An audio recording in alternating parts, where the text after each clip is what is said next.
Good morning, beloveds. It is Dr. Tad with your daily freebie as I am out for my walk this morning. It's Domestic Violence Awareness Month and Breast Cancer Awareness Month, and I embody being a survivor and thriver of both.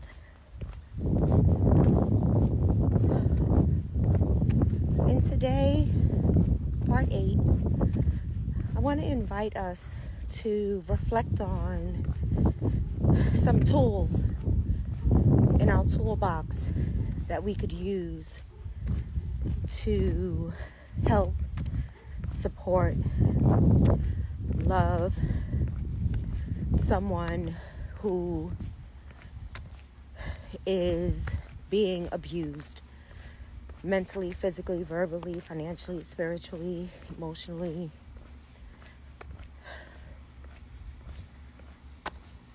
Because what I'm wrestling with and what I invite you to, put in the comments or share your reflections regarding what happens. No, let me rephrase that. When I was in a violent relationship, one, I wanted to fix it and him. Two, once I realized I was in a domestic violent relationship, it took me about a year and a half to get out of it. 3, when I found out, I actually wanted to get out. And it was scary and risky. And I was in fear. But I didn't allow those things to keep me stuck. I talked about it in my group sessions. Talked about it in therapy. And I wanted it. I wanted to get out. And we do these awareness, well, not enough. But we do these awareness months, and we have organizations and shelters and therapists. But what happens when the person is so rooted and stuck in fear that they want it but are unable to take the first step to get out? Or they are so emotionally entangled, physically, spiritually, financially entangled, that they rather stay, and the person or persons who love them want their safety more, or want them to get out of the relationship more than the person in it. And I've wrestled with this for years, being a domestic violence advocate and activist. What do? How do you posit so much love, self-love, courage, information, bravery, strength? How do you posit that so that the person actually wants freedom and safety and self-love and honor and respect for themselves? I think this is why domestic violence is one of the most difficult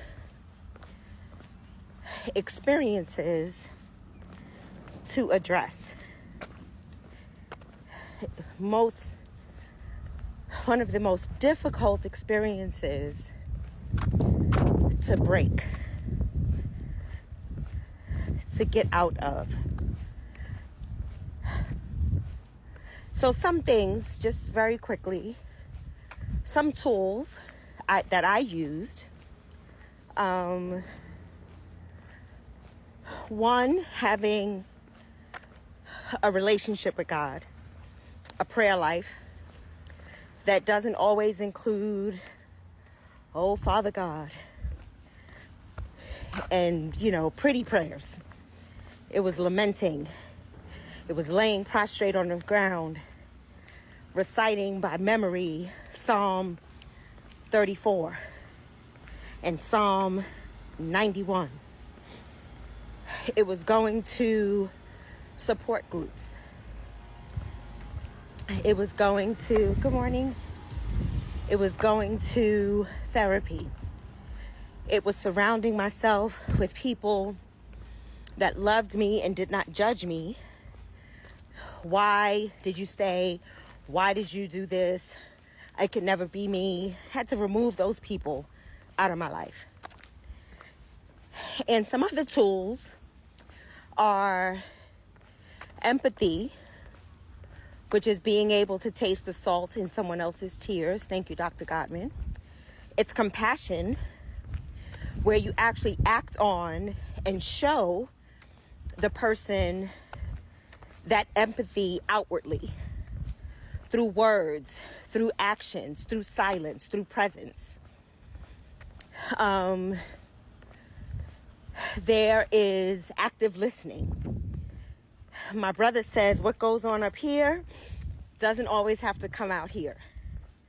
So there are times when you are just called to listen, to let the person get it out so they can get out of their brain and begin to feel and to acknowledge and to honor that they are worthy and they don't deserve what is happening to them. You don't deserve it. I don't care what you did, what you said, what you didn't do. Dinner wasn't ready. You came home 5 minutes late. You don't deserve it. Some other tools, calling the domestic violence hotline, whether you're in an abusive relationship, a friend of a friend of a friend, you can always call that number to get some guidance and point you in the direction to some local agencies. I would say the church.